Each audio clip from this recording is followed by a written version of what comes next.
Natura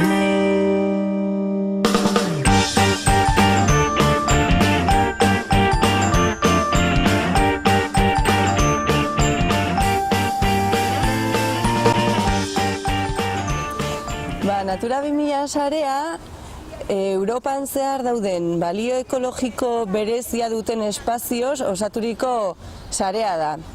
Balio ekologiko berezia eukitzak esan nahi du bertan habitat berezi bat dagoela, ezeguneak esate baterako, edo espezie jakin baten bizileku direla.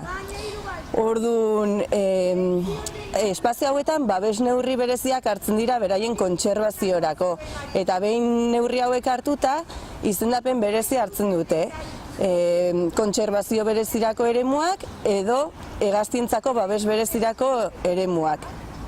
Hemen inguruan baditugu Natura 2000 sareko espazioak, adibidez, Aiako harriak ditugu gertu eta Donostin bertan Uliako itsaslabarrak daude izendatuak. Ikusteko neonezko argiak nola ikun sentiratzen gintuen.